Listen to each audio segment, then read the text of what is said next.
Gracias, señora presidenta. Señorías, buenas tardes.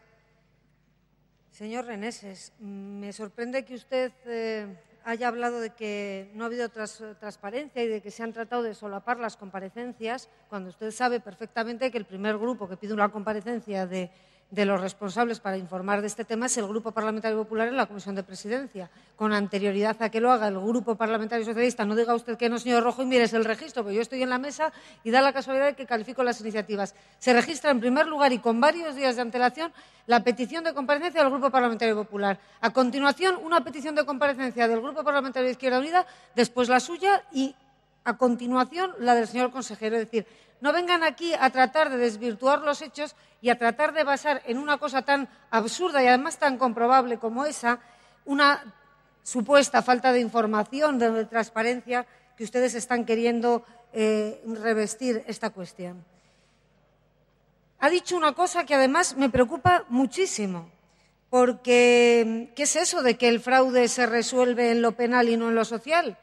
El fraude se resuelve en lo penal, pero también se tiene que resolver en lo social. Mira, ¿a usted le parece bien que cuando unas personas supuestamente han cometido un fraude y además están siendo investigadas y además son las personas que controlan todo el proceso, como le ha explicado el señor vicepresidente en la intervención, todo el proceso, lo cual precisamente además ha hecho que sea tan difícil el poder acceder a saber realmente lo que ha ocurrido, porque es que resulta que los que se lo estaban llevando, por un lado, presuntamente, eran los que a su vez tenían la información, tenían los papeles, los documentaban, los guardaban, y entonces a usted no. Es decir, ¿a usted no le parece lógico que a esas personas se las aparte preventivamente, que se inicie un expediente, ni que se vaya a lo social? Pues mire, ustedes gestionen de esa manera con gran irresponsabilidad.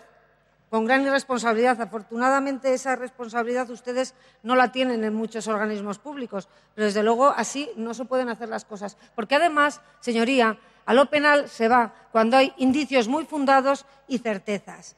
Y lo más grave que usted ha dicho, señor Reneses, es que por parte del Gobierno y en concreto por parte del vicepresidente se ha incurrido en culpa. Es decir, ha dicho usted que es culpable, un comportamiento doloso. Es decir, no ha dicho solamente que tenga una responsabilidad política, que también, como ha dicho el señor Rojo, es que usted ha dicho que es culpable, es decir, que ha cometido un delito. Pues si el señor vicepresidente, según usted, ha cometido un delito y a usted le consta, pues no sé qué espera para ir a denunciarlo a los tribunales, porque si no usted se convierte en cómplice, como sabrá si tiene unos mínimos conocimientos jurídicos, que me da la impresión de que no los tiene, señor Reneses. Mire, lo que ha dicho usted, de verdad, es de una irresponsabilidad tan preocupante que es que no voy a dedicar más tiempo de mi intervención tampoco a rebatir sus argumentos. El señor Rojo ha dicho una cosa que además es mentira. Vamos, si la palabra mentira le parece muy fuerte y no quiere que le llame mentiroso, no se lo voy a llamar, pero le voy a decir que ha faltado a la verdad de manera absoluta. Porque eso de que todo el mundo en Hispanagua conocía lo que estaba ocurriendo no es verdad. No es verdad, señor Rojo. No conocía en Hispanagua todo el mundo lo que estaba ocurriendo. ¿O es que lo conocía usted? ¿Lo conocía usted? Pues si usted lo conocía, le digo lo mismo. ¿Por qué no fue a denunciarlo? Porque no es verdad que todo el mundo en Hispanagua lo conociera. No lo conocía nadie, lo conocían las personas, lógicamente, que formaban parte de la trama, que habían montado todas las actuaciones para llevarse el dinero, para hacer facturaciones dobles y demás. Y bien, se habían encargado, además, de ir ocultándolo para que no fuera fácil detectarlo.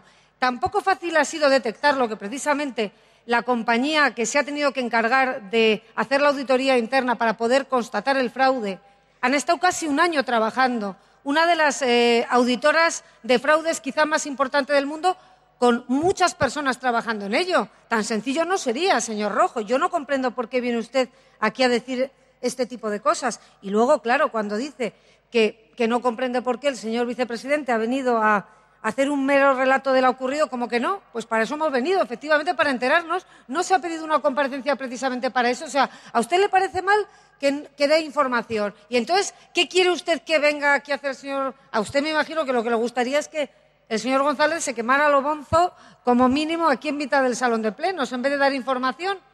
Porque si a usted le parece mal que vengan a informarnos, yo, desde luego, a mí no solamente no me parece mal, sino que me parece bien. Creo que es obligación del Gobierno informar cuando se le requiere o a petición propia. Este es un tema que a los grupos nos preocupa y, por tanto, se nos da la información que corresponde.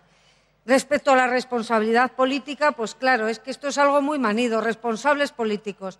Pero ¿qué responsabilidad quiere usted, señor Rojo? Vamos a ver. Se les está diciendo que esto ha sido una trama organizada por unos trabajadores, donde no han estado implicados ningún cargo directivo, ningún cargo de confianza y ningún cargo político, donde los trabajadores que presuntamente han cometido estos hechos son trabajadores que llevaban, en algunos casos, más de 30 años y, además, pues como ya he dicho antes, actuando con cierto sigilo y cubriéndose los pasos. Lógicamente, si una vez que se detecta que esto está ocurriendo no se hace nada, o no se toman medidas, o se mira hacia otro lado, entonces sí cabría exigir responsabilidades políticas.